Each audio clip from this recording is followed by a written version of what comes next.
Today on Locked On Canadiens, as we look forward to the Buffalo game, is Juraj Slafkovsky struggling?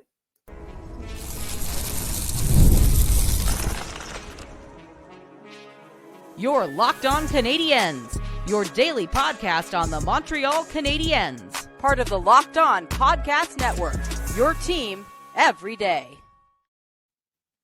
Hi there, everyone, and welcome to episode 1206 of Locked On Canadiens. We want to thank everyone for making us your first listen of the day every day. As you know, we're part of the Locked On Podcast Network, where you get your team every day. We're free and available on YouTube and wherever you get your podcasts. And today's episode is brought to you by the College Football Playoff. The College Football Playoff is here, and you don't want to miss a moment of the action. The College Football Playoff, presented by Allstate, begins with 4 first-round games, December 20th and 21st on ESPN, ABC, TNT, and Max. My name is Laura Saab, also known as the Active Stick, and I'm joined by the wonderful Ian Boisvert, as always, also known as Maybe It's Ian.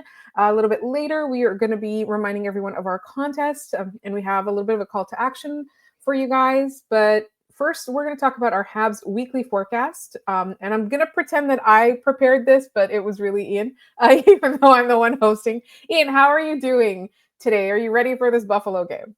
I am. I'm doing well. You know, it's snowed today. This is where it starts to feel like hockey season. Like this is sort of where we're at. So very happy to be getting into that sort of thing and ready to take on the Buffalo Sabres, who were a get right game for the Canadiens earlier this year, and our get right game now, considering the state of things in Montreal. So looking forward to it. And a little bit later, we are going to talk about Juraj Slafkovsky. I know a lot of you have some concerns about him. I have to be honest; I'm not really sure where I stand on that. But I feel like discussing it with my co-host will kind of give some clarity for where I'm at in that. And then we have something really special planned for the third segment. We don't usually do this, but we're going to dive into some history, but it's going to be really, really fun. And I'm really, really excited for that. All right. Let's start with the Habs Weekly Forecast. First up, Buffalo. I always dread Buffalo games. I don't know about you, but I always do. Really? Why do you think that is? I don't mean to psychoanalyze you on the show, but why what is it about the Sabres? It's something about the way the Canadiens play against them. And I know, the last game was a little bit out of the ordinary, but for whatever reason, the Canadiens kind of they fall into the trap that Buffalo plays, and it's always a boring game that the Canadiens lose. So I don't like it, because even if it was an interesting, fun game the Canadiens lose, that would be fine. But it's always very tedious. It's never ending. Also, a lot of times, like, I don't like I don't like some of their players. I don't know. It's just a thing. No, I hear that. I feel like road games in Buffalo go better than home games versus Buffalo and Montreal. I don't know why I have that distinction, but it seems like that's the case. Anyway, last we met the Buffalo Sabres was on November 11th. There was that weird Monday afternoon game. Montreal needed a win heading into that one, and a win they got, a 7-5 win against the Buffalo Sabres. Suzuki and Caulfield each scored twice. Anderson, Heineman, and Dvorak added goals. Suzuki 4 points, Juraj Slafkovsky 3 points. So maybe that's a bit of a point where he can start to pick his scoring up again. Maybe we'll talk about that in our second segment. Buffalo got goals from Tage Thompson, Dylan Cousins, Peyton Krebs, Rasmus Dahlin, and JJ Peterka. Montreal went 2 for 6 on the power play, 3 for 4 on the penalty kill. Like I said, it was a get right game for Montreal. Then they had lost 6 in a row heading into that game. That was the first and only game that they have won this year in which they have trailed at any point. They have not. That is the only comeback win that the Montreal Canadiens have so far this year. Since the last time Montreal and Buffalo met, Montreal is 6-7-1 for 13 points in 14 games.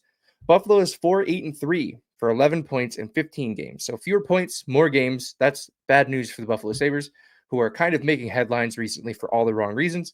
They're currently on a 10-game losing streak. They canceled practice on Monday in Montreal, and the rumor was from Elliot Friedman that the Pegulas, Terry Pegula, the owner of the Buffalo Sabres, was on the road with them to meet with them. They had a meeting and then canceled practice on Monday. So when the owner comes along for a road trip, things are not going well for a hockey team. I don't know that I've ever seen that before. Have you? Like, where an owner just decides, I'm going with the team because I need to talk to them? I've heard of that happening at home, right? The owner will come in sometimes, ask some questions. I've heard that happening, or like sometimes for positive reasons, right? Like on a playoff run, they'll come in after the game and congratulate or thank or whatever.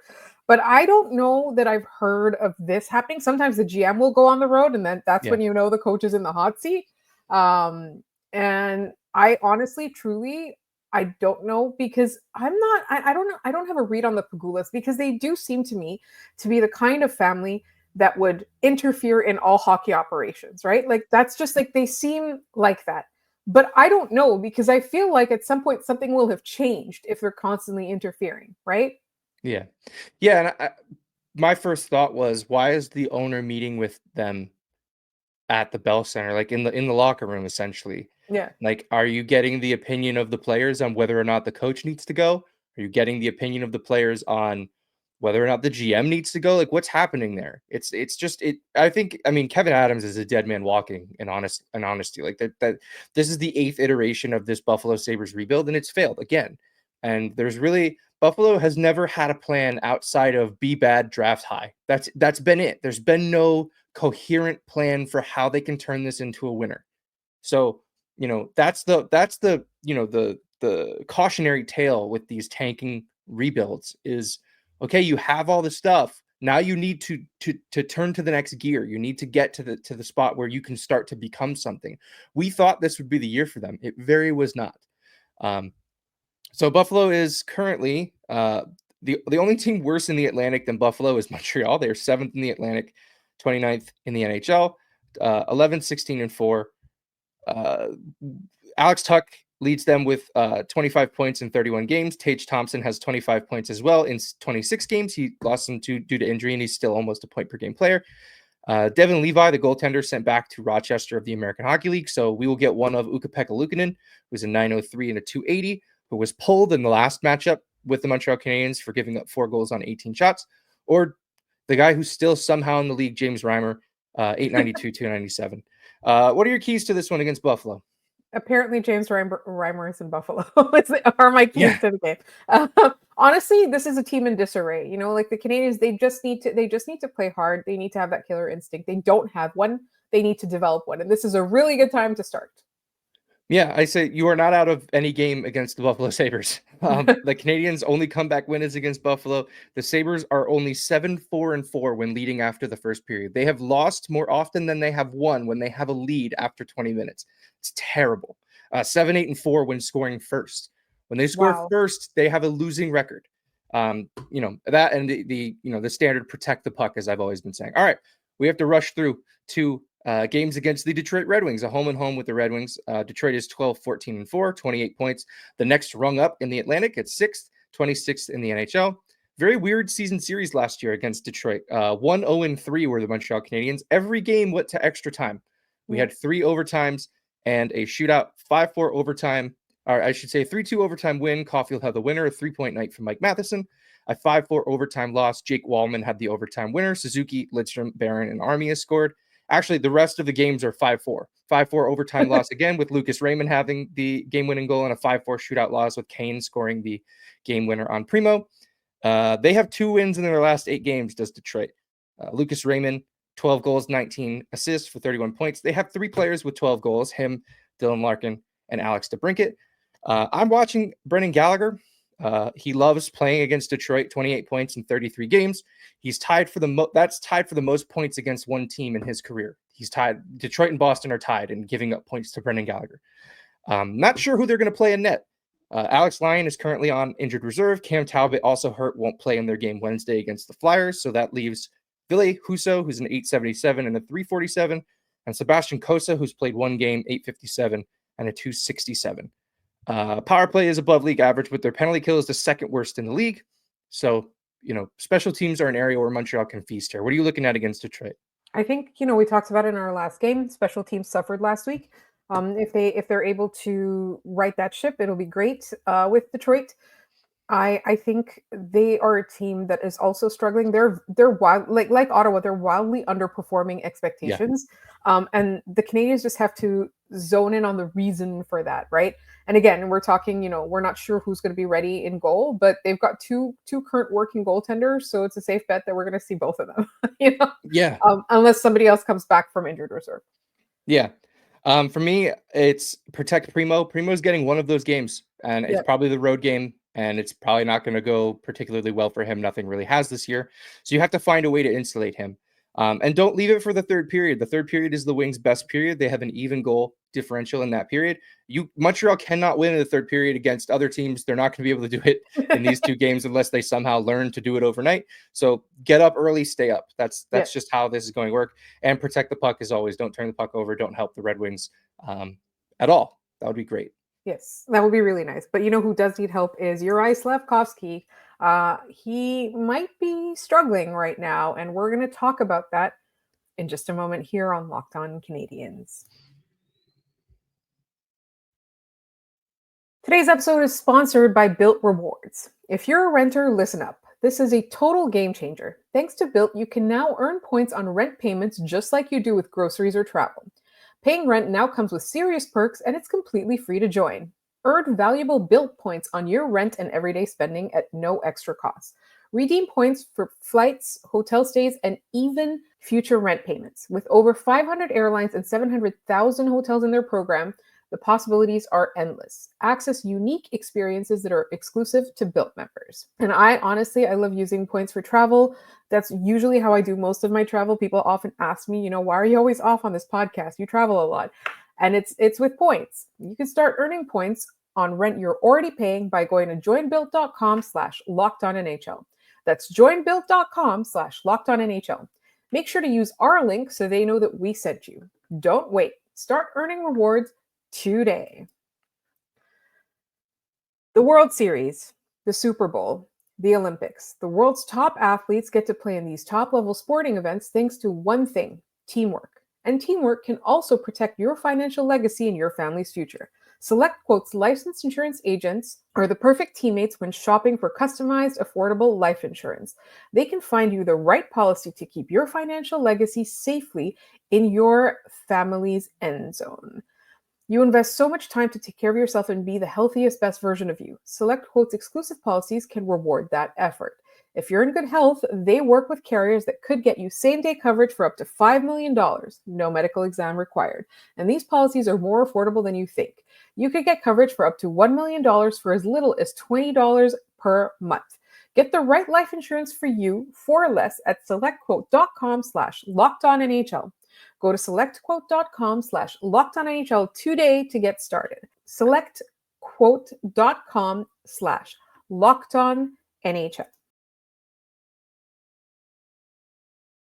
Before we get into our segment, I'm just going to remind everyone of the contest we are running up until our Christmas break. When we're back from Christmas, we will do a draw for the winner. So it is Spotify Wrapped season. It is the end of the year.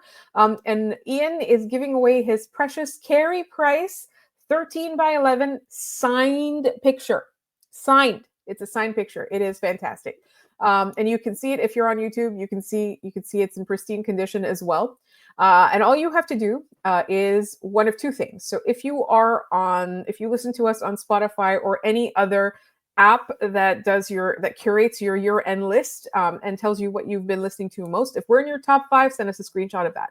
If we are not, or if you're if you're not on an app where they show that, then what you can do is you can leave us a review on any of the podcasting apps that you use and send us a screenshot of that, and we will enter you into the contest. Just leave us a review, send us a screenshot, or send us your Spotify Wrapped or equivalent. We've seen some from YouTube Music. We've seen a couple of things. And you can send that to us at lockedoncanadiens@gmail.com. You can also send it to us on social media. We will count those, and I will confirm that you are entered. All right. Let's talk about Slafkovsky, Juraj Slafkovsky. So I think it's fair to say that he is not meeting the expectations that we have of him at this juncture in the season. Is that fair to say? Production-wise, absolutely. I think that the numbers are not where we kind of hoped they would be. So that leads to a very logical question. Is Juraj Slafkovsky, in fact, struggling? I think it's an interesting question because Yes, and he's not the only one. And we're at the kind of point of the season where this is the time last year where he was put on the first line with Nick Suzuki and Cole Caulfield. And would you look at that, his season took off from that point on. This season, he's been bouncing around the lineup. He started on that top line. He was moved around a lot. Again, I think a lot of it stems from the fact that they were looking for lineup balance, and they needed to move Slafkovsky down to get that balance when they lost Patrick Laine. And I think that kind of messed with his confidence a little bit. He was also dealing with an injury. I noticed a while ago, before one of the games, TSN accidentally showed a shot of him in the locker room with a knee brace on, and we kind of haven't heard anything about that. And then there was the mysterious back injury that wasn't a back injury, and it's just sort of, I don't think he's playing hurt. I think he's okay. I just crunched some numbers, as I'm one to do on this show. Which is really funny because I just tried to do that and failed. And you managed to do it, like, even though I didn't introduce the topic until like literally 30 seconds before we started recording. So that's my co-host, everyone. So he's currently, if he were to play all 82 games this year, which he hasn't, he missed a couple, he'd be on pace for a 45-point season. Last year he was at 50 points. So it would be a step back. However, he's on pace for 45 points and he hasn't played the way that we would have liked him to play, which means that, like, if he does hit that sort of stride that we're kind of looking for, that I think, in all honesty, could start to happen this week. He had 3 points in their first matchup against Buffalo. That's going to be, to me, front and center in that matchup is, can you repeat this against a team that's struggling and then go into Detroit and try to do it to them? I think that if he starts to put those together, he's a guy who feeds off that momentum, right? Like last year, once he got going, it was impossible to stop him. He was incredible. I think he needs time on that top line. They haven't really given him a full shake yet to this point. But that's sort of where I'm at on Uri at the moment. So I think that's also a lot of times, like, we forget that he's so young, just because he's been playing for 3 seasons now, right? Like, this is literally his 3rd season. Yeah. But at the same time, I feel like it is a maturity level that veteran players have, where being moved up and down the lineup does not affect you as much as it's affecting him right now. Because it's not just that he's moving up and down, like, positioning in the lineup, it's also the line mates are changing, right? It was great when Patrick Laine came back. Everyone was excited about that, but it still represents a change. And so the ability to handle change and the ability to adapt quickly, I think it happens as you grow, right? And we kind of forget with Kirby Dach too. Like, he seems like he is one of the older players on this team. No, he seems, but you look at how many games he's actually played in the NHL, and there's a little bit of that too. So it's not just the injury that he's trying to rehab from. It's not just, the extent or the depth of that injury. It's also just like a maturity level. And there's so many issues we bring up with this team that a lot of times, like, if this team were, a couple years older, we wouldn't be seeing that. Like, it's literally just, they're just inexperienced in the NHL. Yeah. I also, Juraj Slafkovsky is getting a lot of scoring chances that he's just not burying. Like, he's got terrible shooting luck this year. Yeah. A lot of them are missing the net. A lot of them are from really in tight, and I think he's trying to do too much with them instead of just trying to, pick a side of the net and shoot there. He's trying to pick a fine corner, which he's got a good shot, good to great shot, but it's not like a Patrick Laine, I can put this puck within a millimeter of where I want it to be sort of sniper. I also think that, again, him and Dach were put on that line with Patrick Laine, admittedly from Marty St. Louis, because he didn't have anywhere else to put him. He's sort of, okay, I've got these 3 guys going, these 3 guys going, these 3 guys going. You guys have to be aligned, and you have to figure it out. You have no choice. Right. So, and I mean, I think towards the end of that line's existence, at least at 5-on-5, he was the guy moving his feet the most. And I thought he's going to create chances with those with Suzuki and Caulfield. He always has at 5-on-5.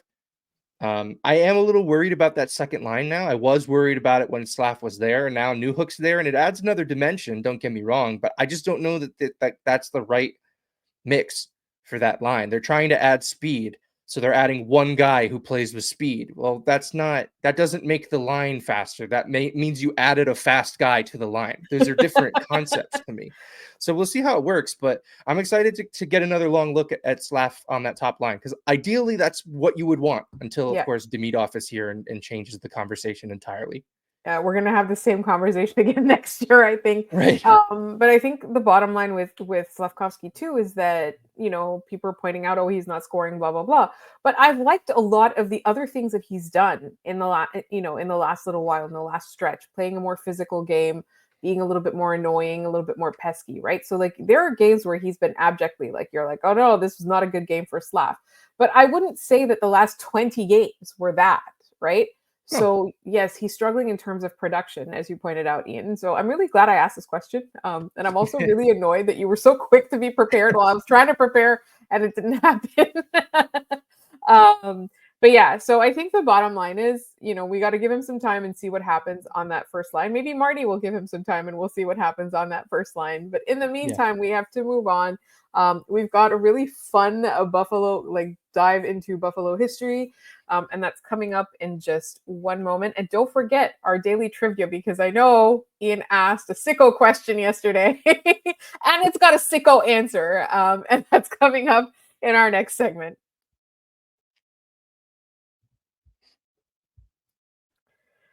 You hear us talk about FanDuel a lot, and there's a reason for that. It is America's #1 sportsbook. Get ready to tackle the NFL action with FanDuel, because right now, new customers can bet $5 and get $150 in bonus bets if you win.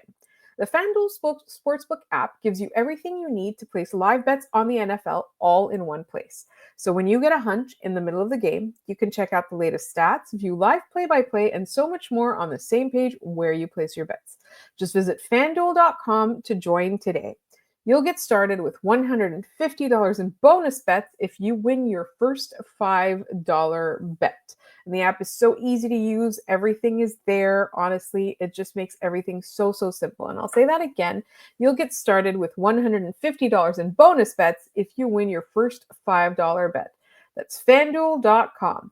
Never waste a hunch and make every moment more with FanDuel, an official sportsbook partner of the NFL and us.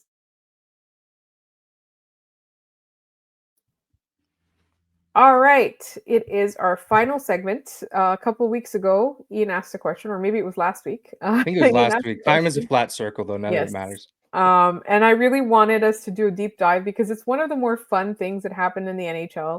And I just think it's hilarious. So, Ian, do we want to say the story about Taro? Yeah, Taro Sugimoto is a special interest of mine that I picked up when the world shut down. I made a podcast about it a long time ago, just sort of going through the early history of the Buffalo Sabres and getting into that pick. And it's sort of funny, just like how I think a lot of things have changed for Buffalo in that time, but a lot of stuff is the same. They're still bad. They're still as bad as they were back then. They still haven't won a cup. That's sort of the main thing that sticks out to me. But the Taro Sugimoto story for me is just one of frustration at the process that the draft used to take. And a guy, Paul Wieland, who was the head of PR for the Buffalo Sabres back then, PR and communications, and he's just like a lifelong hoax. Like, he just hoaxes everybody all of the time. One of my favorite ones that he did, I think after the Taro Sugimoto thing, was, I think it must have been after. He said he wrote like a fake presidential letter from Ronald Reagan saying that Buffalo was America's team, and he got in trouble. He got in trouble with the federal government because he forged presidential letterhead, which is a federal offense. So they kind of just called him and were like, "Hey, get rid of that." And that definitely scared him into not doing it anymore. But the reason that this Taro Sugimoto thing happened, and for those who might not be aware, the Buffalo Sabres, in protest of the way that the draft was created and handled in the times of the WHA versus NHL days, they drafted a player who didn't exist to punk the commissioner of the league in Clarence Campbell. Back then, the WHA was the rival league. They were getting up and going. They were stealing NHL players. And the reason that they were able to steal those players is the NHL had something called a reverse clause in player contracts, which essentially means even if your contract ends, we still have your rights. You are not, there's no free agency doesn't exist. And if you wanted a quote unquote free agent, you would need to give that team compensation, like a draft pick or a player in return. The WHA came along and said, no, we're not dealing with that. The NHL took them to court, and court said you can't have these reverse clauses. So that's kind of how the WHA came to be and came to be a threat to the National Hockey League. They were so worried about them stealing their draft picks that they held the draft in secret. And instead of like all being in a room, like not in the same way we would see now, but they'd be in like a hotel ballroom and they would all make the picks together. They did it over the phone. And every time in a round, when Clarence Campbell called you, he went through each name, and I think he spelled each name as well, of all of the picks in the round that you're currently in that happened. So Taro Sugimoto gets picked. He's not real. He never was real. He doesn't exist. It was a player they came up with on the fly. And Clarence Campbell had to read the name Taro Sugimoto 13 more times that round. And like, just they completely pranked him. People didn't realize he wasn't real for a long time. Like, they got to training camp and Punch Imblak, the GM and coach, was joking that, like, we're not sure when he'll be here, but he'll show up eventually. And he was in on the joke, obviously, but like, they gave him the number 13 and they had a locker stall ready for him. I just think it's funny because like, this couldn't happen today. Like, we would immediately be like, no, that didn't happen. And we would all kind of laugh and then move on, right? Like, it's a period piece in a way. Like, this couldn't happen in the age of the internet. No. But what I think is really, really funny is that I had no idea that that's how that draft ran, because I always assumed that since the first draft, they would all get together, and a bunch of them were in Montreal at the beginning to start. They were all in Montreal, I believe, at the Queen Elizabeth, if I'm not mistaken. Somebody can correct me on that. And they would get together in a hotel room. And I thought basically like there was like a list of players that everybody had on the table, and they could just cross them off if someone picked them, right? Yeah. And so I just really like that, like, when it was your turn, you're like literally sitting by the phone for like an entire day or more, and you're waiting for Clarence Campbell to call you and read a bunch of names so somebody that's there with you can cross them off. It just, the idea is so funny to me, but also just getting away with making someone up entirely. Like, it's like AI before there was AI. Yeah, no, exactly. They drafted him, I think, 183rd overall. If you look at the NHL draft record now, it goes directly from 182 to 184. They have vacated the 183rd pick. It does not exist. Just like Taro Sugimoto, the 183rd pick in the 1974 draft never existed.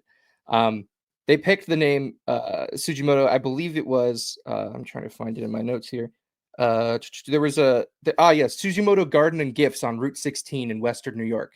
That was the name of a gift shop on the road that they would drive by, pretty regularly. So that's where they found that. I think they had asked the person, they called the shop and confirmed that Taro was a common name for boys in Japan. So they kind of just picked a common name for a boy in Japan. And they drafted him from the Tokyo Katana, essentially meaning the Tokyo Sabres. So that's so funny. It shouldn't have even passed the sniff test now that we're looking back at it. But the whole thing about the draft too was they did this to try to hide from the WHA. It took place over the phone. It took 3 days. They suspended the draft on day one after 8 hours. They had drafted for 8 straight hours, and they still needed 2 more days after that. And it didn't even work. The agents leaked the picks to the WHA. So it was a waste of time. I don't think they ever did it again. That was the last time they did it this way. It's sort of just it's almost like Cold War-ish, right? Like, it's two superpowers just trying to hide from each other. And the WHA ended up calling the 1974 their secret amateur draft. Like, that was the name of the draft. So if you have time, there's a book, Taro Lives: Confessions of the Sabres Hoaxer by Paul Wieland. I read that in preparation for that podcast I did a while ago. It's an excellent book. He wrote it himself. The one line that I really took away from it was, the reason hoaxes work is we want to believe in things and people that we see and hear. Thank God most of us are not cynics, just everyday human beings who want to believe in the efficacy of the world around us. And I thought that was kind of beautiful, that like, we need people to believe in order for these things to be fun, right? Yeah. So Paul Wieland, he has since passed. So, in his memory, go check out the book, Taro Lives. If you're really interested in the story, which you should be, it's fascinating stuff that they hoaxed a player. Check it out. It's really good, and I'm really glad that you were able to tell us all about it, because we talked about it after recording one day, and I was like, no, this has to be on the podcast, because it's just such a fun story. It's such a crazy thing. And tell us, listeners, as well, what are your favorite hockey history or like little quirks or things like that.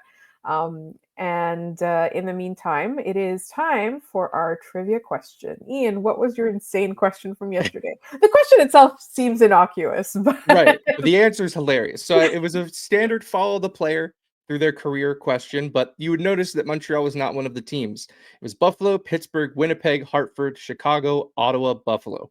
And the answer was Randy Cunneyworth, former assistant coach and interim head coach of the Montreal Canadiens in 2011-2012, head coach in Hamilton the year before it took the Bulldogs to the conference final.